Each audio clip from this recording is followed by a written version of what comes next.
Nous sommes en guerre.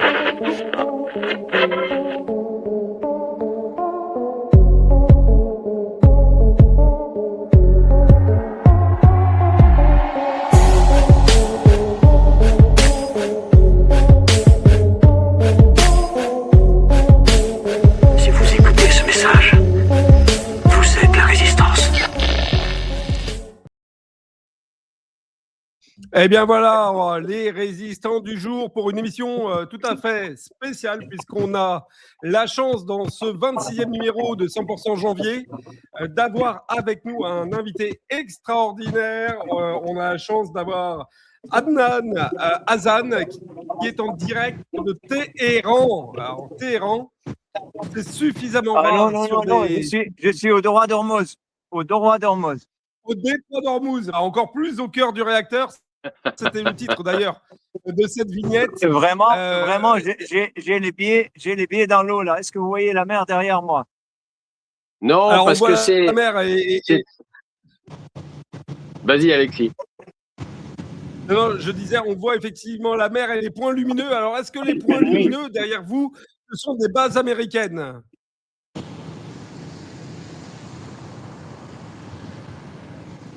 Allô, Annan, tu nous entends? Est-ce que vous nous entendez? Oui, je vous entends alors.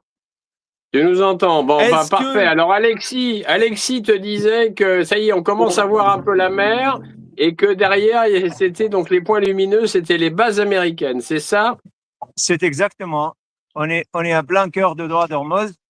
Donc, on a fait ce matin avec mes amis 1300 kilomètres de route de Téhéran jusqu'ici pour arriver. Pour être rien dans le monde, quand on travaille dans le journalisme et dans l'information, rien ne veut d'être sur place, à l'endroit même, là où ça se passe des choses. Donc, juste derrière moi, il y a les navires de guerre qui sont venus, bien entendu, de monde impérialisme pour encercler l'Iran, pour mettre l'Iran à genoux, pour continuer cette guerre qui date d'ailleurs depuis 1979. Ils n'ont jamais cessé de faire cette guerre, qu'il soit par l'embargo, que soit par la violation, ou que soit par faire tomber un avion civil iranien au-dessus de Golfe il y a quelques années. Donc, nous sommes en guerre permanente menée par les États-Unis et Israël contre le peuple iranien. Et là, vraiment, c'est ce que je vois devant mes yeux, ces bâtiments de guerre qui sont là. Adnan, on a une première question. On va afficher la vidéo de votre deuxième jour. Vous êtes arrivé il y a quelques jours. Là, c'était à Téhéran. Qu'est-ce que vous avez découvert de la capitale iranienne? Eh bien, je suis arrivé à Téhéran il y a 5 jours par l'avion de l'aéroport de Erevan. Déjà à l'aéroport d'Erevan, dans la salle de l'embarquement vers l'avion iranien, je commençais à remarquer sur le visage des Iraniens la sérénité, la détermination. J'ai pas vu du tout des gens qui sont en train de pleurer. Et en arrivant à l'aéroport Khomeini, à Téhéran, c'est un énorme, vaste aéroport qui fonctionne merveilleusement bien. Je vis les tableaux artistiques sur le mur de l'aéroport. J'ai vu le travail minutieux des employés de l'aéroport. J'ai pas du tout vraiment, je veux dire, j'ai pas du tout vu un pays où des gens qui sont bousculés, des gens qui ont peur. Je vis une action très serein, très sûre d'elle-même. Donc, et en arrivant dans la capitale, on a passé le premier 5 jours. Là, j'ai fait la visite classique. Quand on fait une visite touristique, on visite des lieux touristiques. Mais quand on est en guerre, on visite les lieux qui ont été bombardés par les Américains et les Israéliens. La première visite, c'était à l'hôpital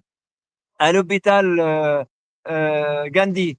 Alors là, je veux vous dire, je parle sans aucune manière idéologique pour soutenir l'Iran. Je parle en tant qu'un être humain qui cherche la vérité.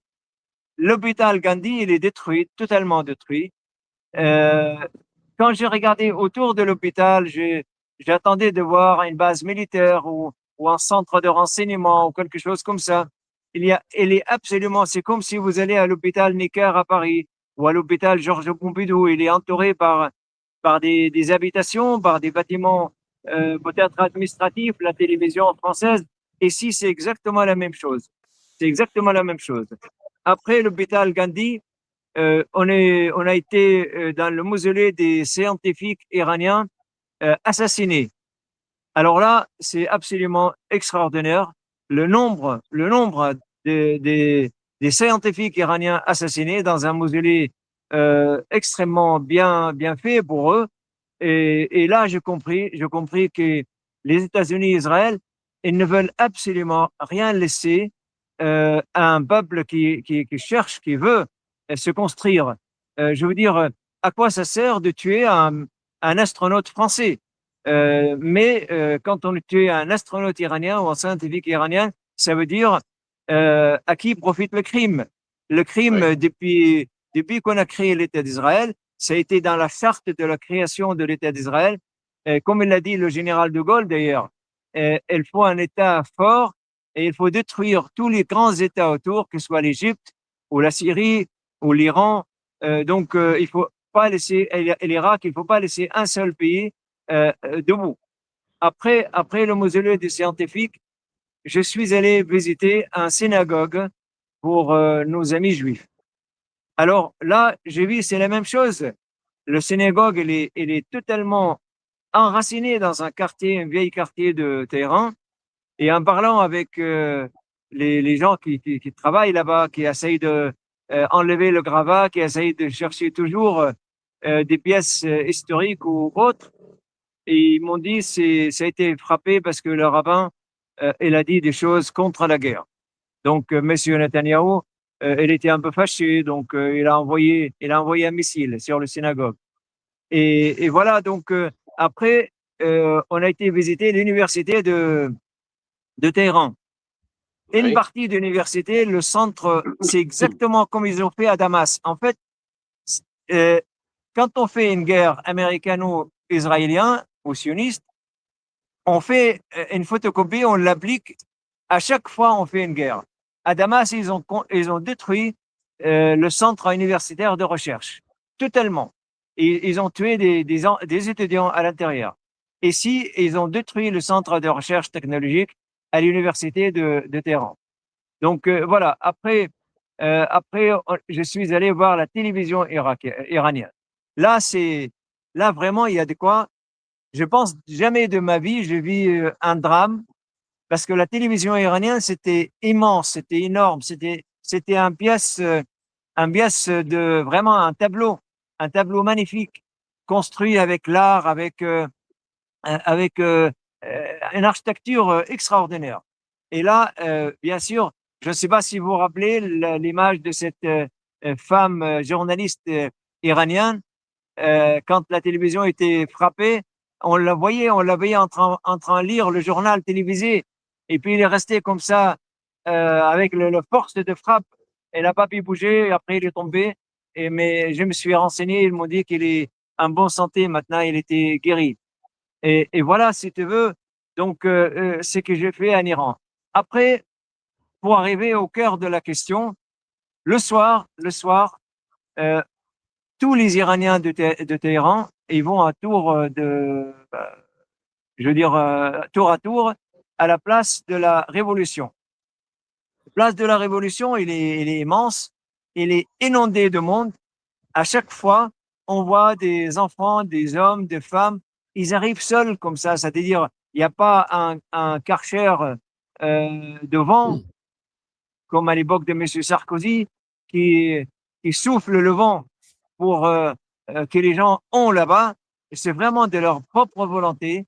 Et ils portent des drapeaux, ils portent de la pâtisserie pour donner pour leurs cousins, leurs frères, leurs maris qui sont morts dans cette guerre, pour que les gens disent que Dieu bénisse leur âme. Donc, on voit une ambiance absolument extrêmement soudée. Donc, moi, je pense objectivement, après, vous pouvez poser toutes les questions que vous voulez, mais je vous dis, je ne suis pas en train de faire la propagande de l'Iran, mais je pense très sincèrement, c'est extrêmement difficile, même impossible deux fois, de mettre l'Iran à genoux. J'ai fait un calcul mathématique, bien que je ne suis pas très fort en mathématiques, mais avec l'aide de l'intelligence artificielle, on a calculé combien de frappes l'Amérique et Israël ont fait sur l'Iran. Eh bien, il faut encore à peu près 2 millions de bombes, 2 millions de bombes pour qu'ils puissent mettre l'Iran à genoux. Parce que quand tu frappes un coup à Marseille, celui qui habite à Lille, il ne va pas se rendre compte. Et alors ici, on a 1 600 000 km². Donc c'est absolument impossible de mettre l'Iran à genoux.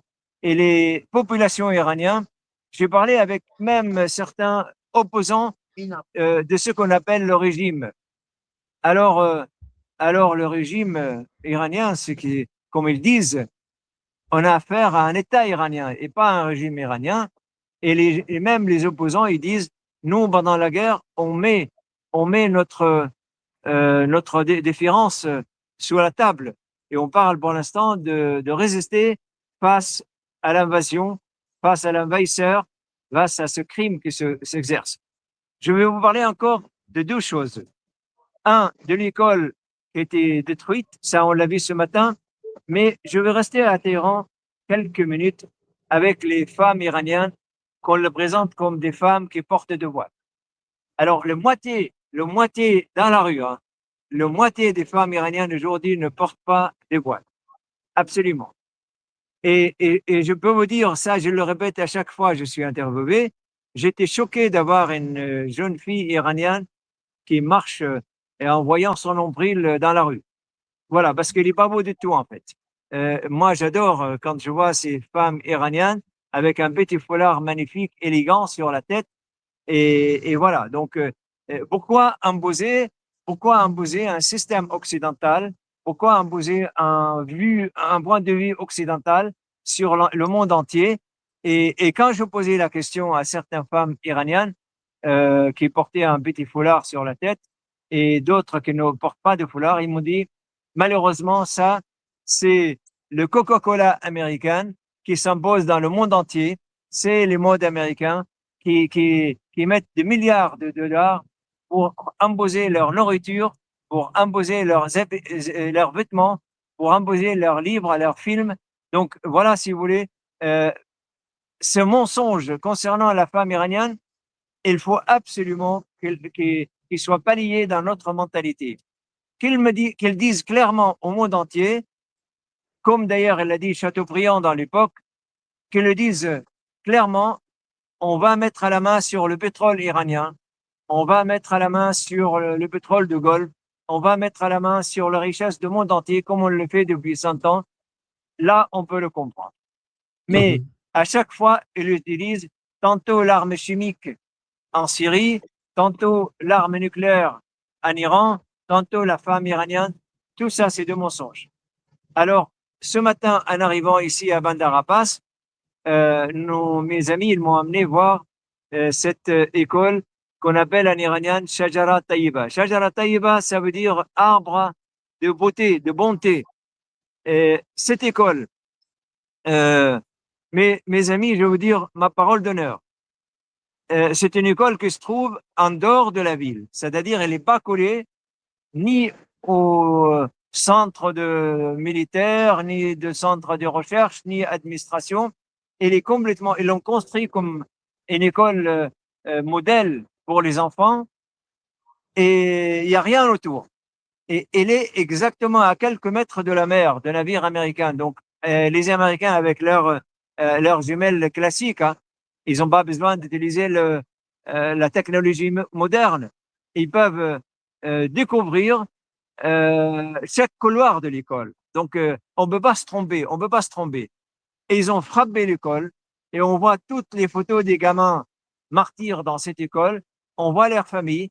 J'ai interviewé deux mères des enfants morts Bien entendu, inutile de parler de leurs larmes aux yeux, de quoi que ce soit, mais tout simplement, ils m'ont chargé de dire aux Européens, pourquoi vous faites ça avec nous?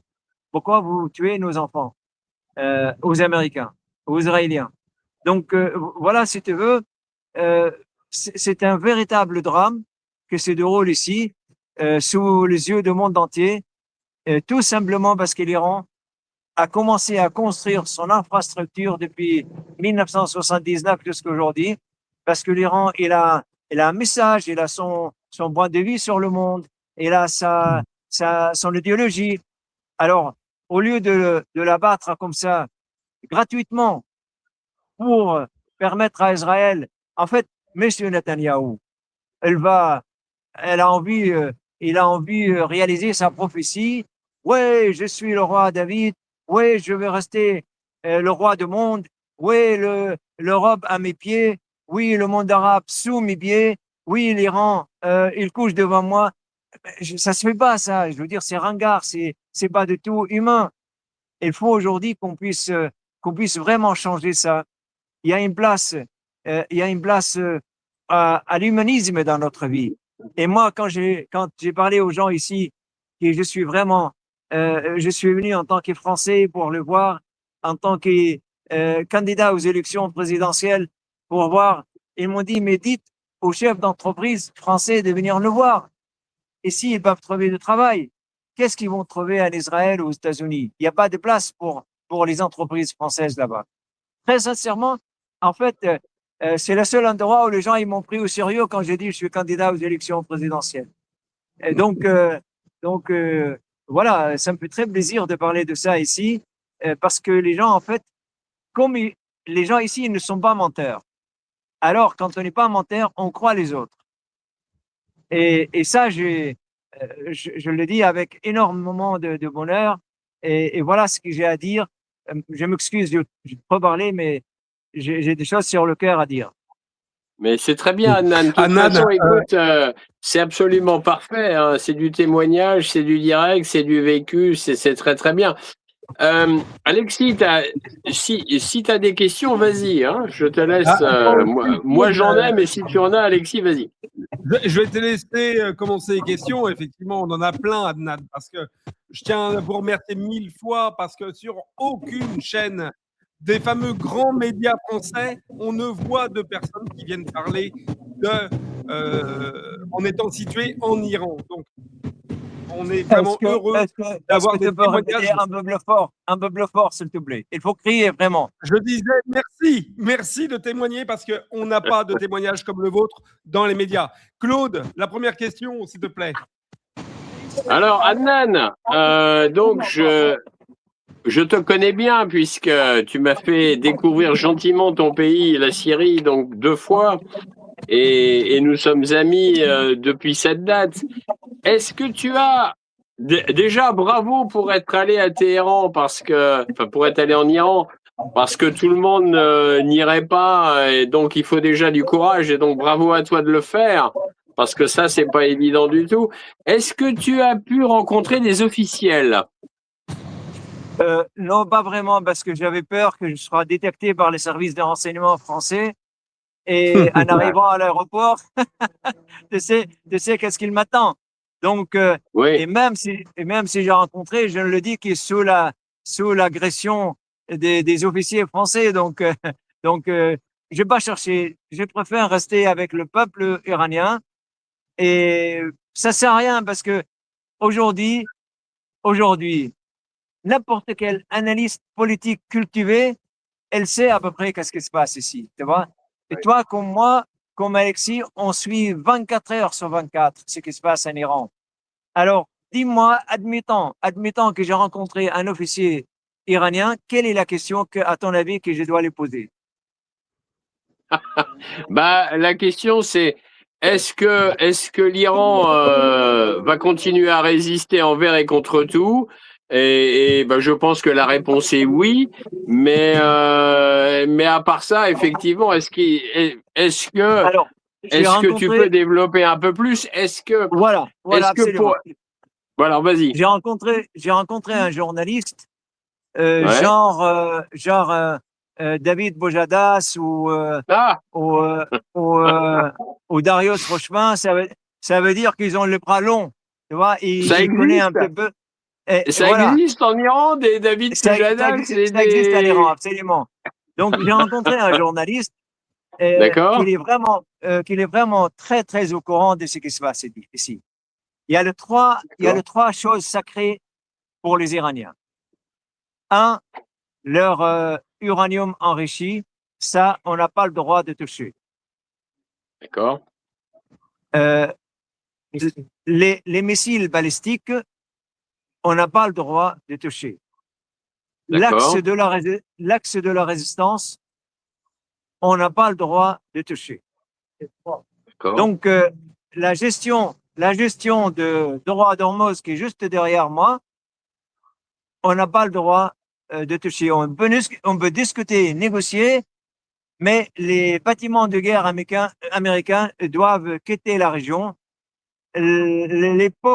L'époque de contrôle féodal de l'ancien régime, c'est absolument révolu. Les Iraniens, je ne sais pas pourquoi, j'ai remarqué qu'ils ont une confiance extraordinaire en eux-mêmes, en leur administration, en leur pays, en leur armée. Et donc, ce journaliste qui a le bras très très long ici, il m'a absolument confirmé ça et je pense que je peux le croire à 100%. d'accord. Ok. Alors, après, est-ce que le peuple iranien, malgré le danger, etc., est-ce qu'il vit à peu près normalement? C'est-à-dire, est-ce qu'ils arrivent à sortir, à aller au restaurant, à être dans la rue est-ce qu'il y a toujours, malgré l'embargo, parce que je sais qu'il y a un embargo et ça ne doit pas être facile, est-ce que quand même le commerce, est-ce que le commerce fonctionne?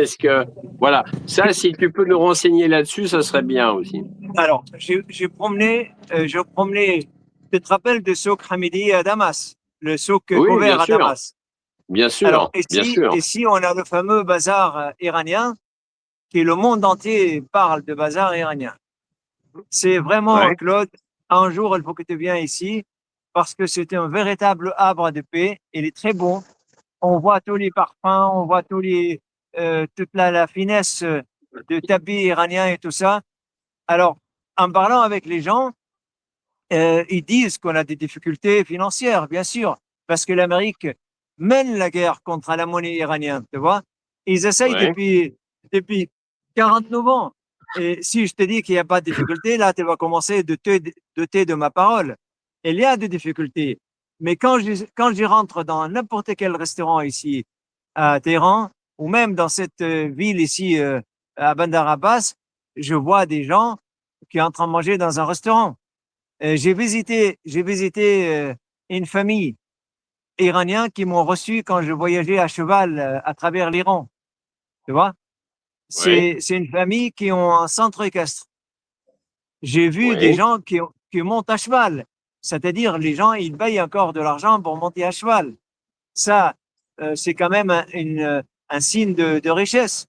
Mais cette famille, ils m'ont dit avant, on avait 100 clients par jour. Aujourd'hui, on a peut-être 40 ou 50 clients. Donc, oui, euh,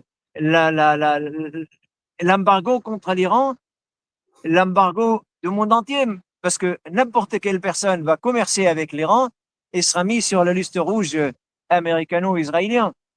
Donc, Ouais, évidemment. ça agit. Mais si tu veux, c'est là la différence entre l'âme européen occidental et l'âme iranienne.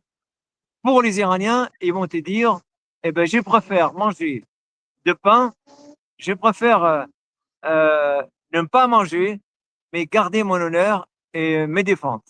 C'est très important, ça, tu vois. C'est absolument très, très important. Et tu l'as vu en Syrie pendant 14 ans, on a résisté, on a fait tout ce qu'on pouvait, C'est jusqu'au vrai. moment où il y a cette trahison énorme de la Turquie, de Qatar et d'Israël, des États-Unis, et qui a qui a détruit la Syrie. Donc voilà, si tu veux, en répondant à ta question. Anan, moi j'ai une question. Tout à l'heure, on a vu la vidéo de l'hôpital. Quel est l'état des infrastructures, notamment médicales, en Iran actuellement? Les hôpitaux, les cliniques, les docteurs, est-ce qu'il y a encore un fonctionnement correct pour les civils? Claude, apparemment, le micro, il est plus proche de toi, Claude, si tu peux répéter Ouais, la question.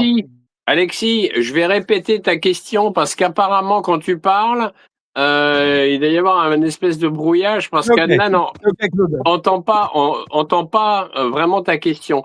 Alors moi, il m'entend bien, donc je vais donc poser Parce que ta toi, tu es un question. journaliste qui a le bras long, toi. Ouais, bah, c'est mon deuxième prénom d'ailleurs, je te l'ai jamais dit, c'est Darius. Ben voilà. Alors, Non. Alors, Claude, Alors allons-y. bon, la question d'Alexis, c'était l'hôpital que tu nous as montré qui a été détruit. Et sa question, c'était est-ce que quand même le système de soins, le système médical et les hôpitaux à Téhéran arrivent à fonctionner à peu près normalement?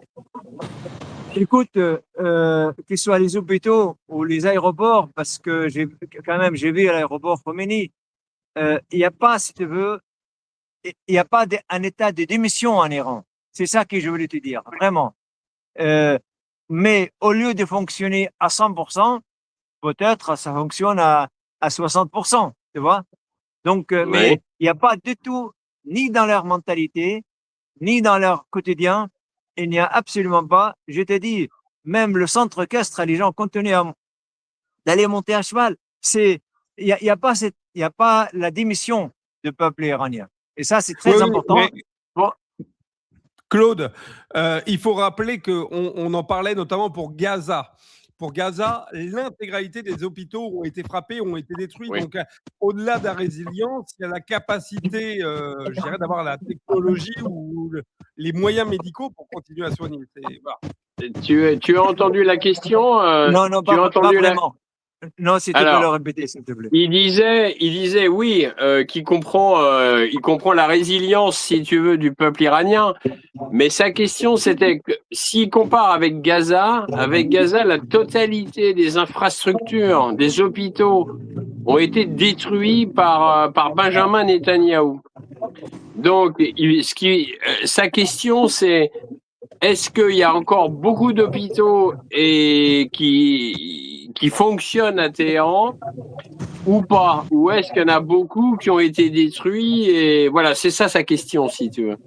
En fait, pour te dire la vérité, quand j'ai passé 6 jours à traverser l'Iran en long et en large, Ouais, on voit pas comme Gaza, comme le sud du Liban, on voit pas cette destruction massive à Téhéran. Tu vois? d'accord. Et c'est pour ça que je t'ai dit, je fais un calcul mathématique pour détruire un pays comme l'Iran. Ouais, L'Iran, si tu veux, c'est comme si tu allais de Lille à Marseille 3 fois. Tu vois? Alors, ouais, imagine combien de tonnes et de tonnes et de tonnes de bombes tu veux pour détruire 3 fois la France. Donc, ils ont fait ce qu'ils pouvaient faire pour mettre l'Iran à genoux. Et ils ont surtout essayé d'utiliser le phénomène de trahison. Et ça, j'ai pas besoin de le dire moi-même. Donald Trump, il l'a dit devant le monde entier. Il a dit, je regrette qu'on a fourni beaucoup des armes à soi-disant les opposants iraniens, mais ils l'ont pas utilisé. Tu vois? Donc, Netanyahou a roulé M. Trump dans la farine en lui disant, si on tuait le guide Khamenei, ça y est, l'Iran, il va tomber, il va partir en confetti. Et ça n'a pas marché parce que ce pays, il est vraiment organisé. Et ça, vous l'avez entendu par d'autres personnes qui, par moi, il est organisé d'une manière extraordinaire. Les compartiments, le compartiment de chaque organe a combien de fois, par exemple, toi, tu es le responsable de ta chaîne, tu as déjà nommé 4 autres responsables. À chaque fois, quelqu'un qui tombe, il y aura un deuxième qui va prendre à la place. Et ça, je l'ai vu nulle part en dehors d'ici. Eh bien, super. Alexis, tu as une autre question?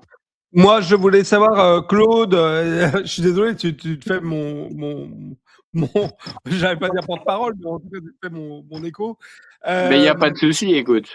Est-ce que les Iraniens, comment les Iraniens peuvent envisager une paix dans le futur dans la région avec, avec Israël qui sera là, avec les pays comme l'Arabie Saoudite, les Émirats Arabes Unis et le Qatar et le Koweït qui ont joué aussi une part dans ce conflit.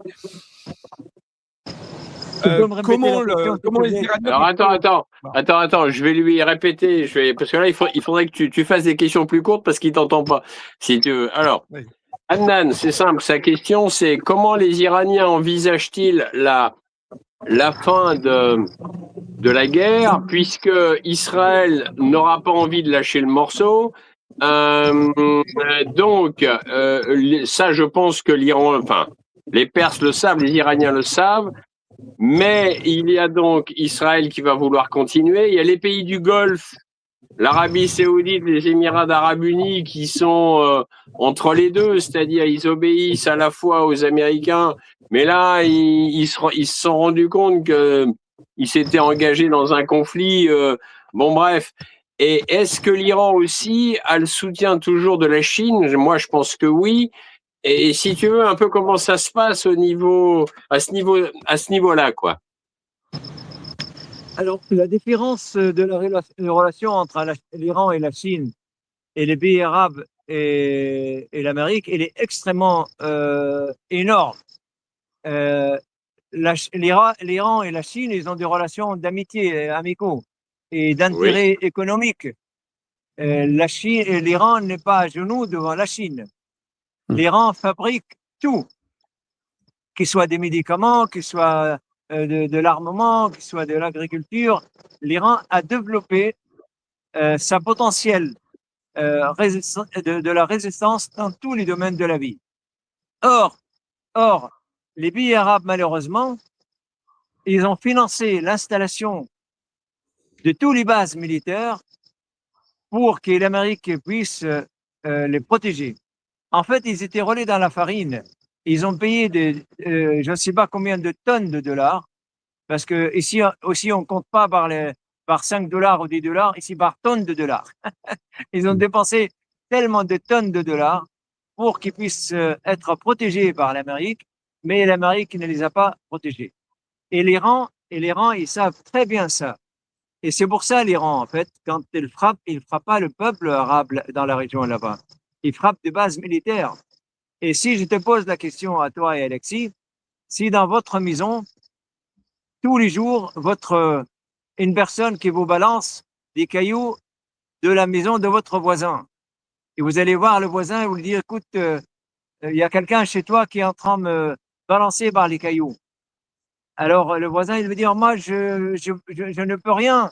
Je ne peux rien. Ce monsieur, il est rentré chez moi, il ne m'a pas demandé mon avis, il vous balance par les cailloux. Ça, c'est pas une parole, ça. C'est pas, on peut pas admettre ça.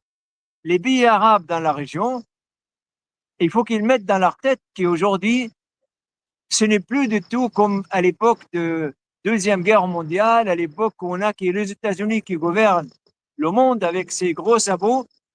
Aujourd'hui, ça fait 10 ans avec toi, Claude, avec tous nos amis, on parle de Prex, on parle de pouvoir émergent à travers le monde. Donc, il faut, en fait, ça c'est une question philosophique et éducationnelle.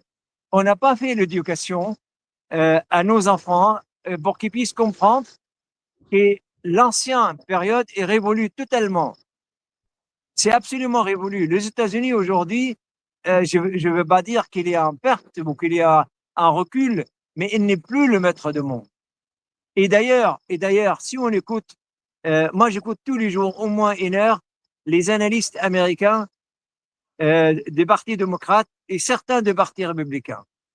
Ils disent clairement qu'on a été aveuglé par le trop de confiance en nous-mêmes. On était aveuglé par la mégalomanie dans laquelle nous vivons.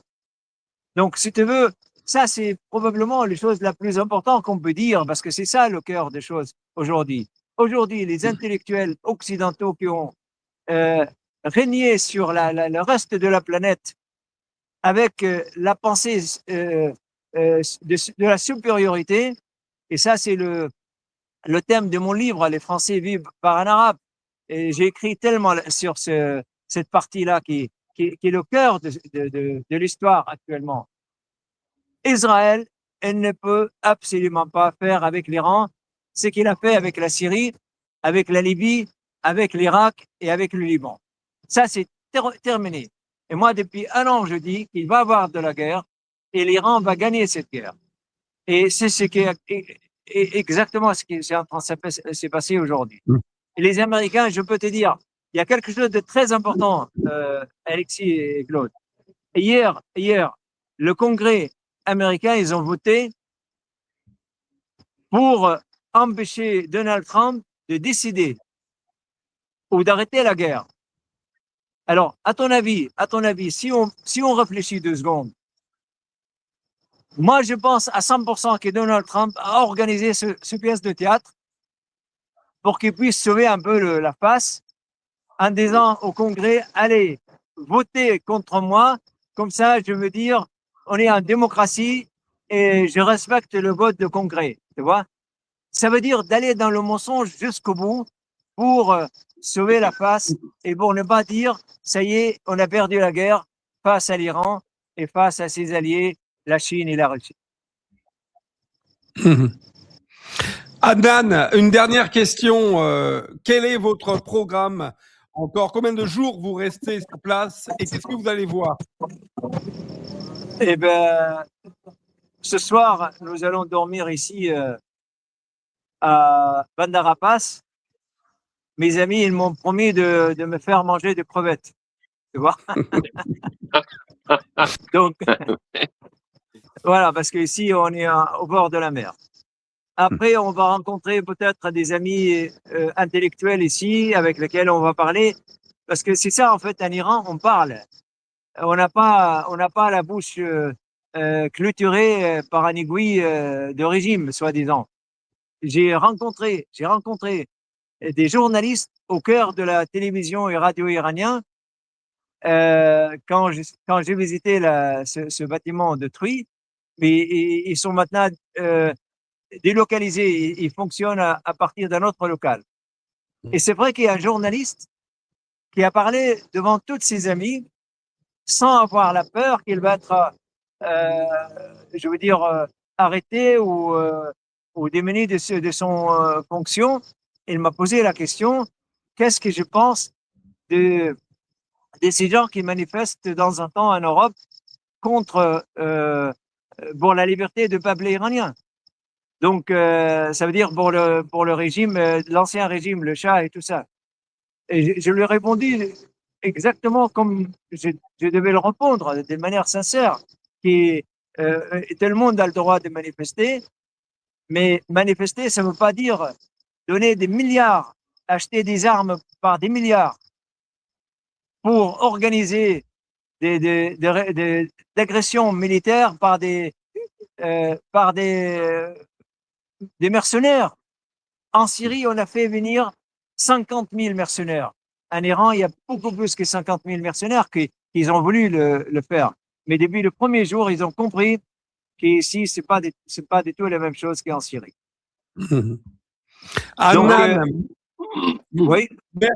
Merci beaucoup d'avoir été avec nous, avec Claude Janvier et sur Divergence Politique.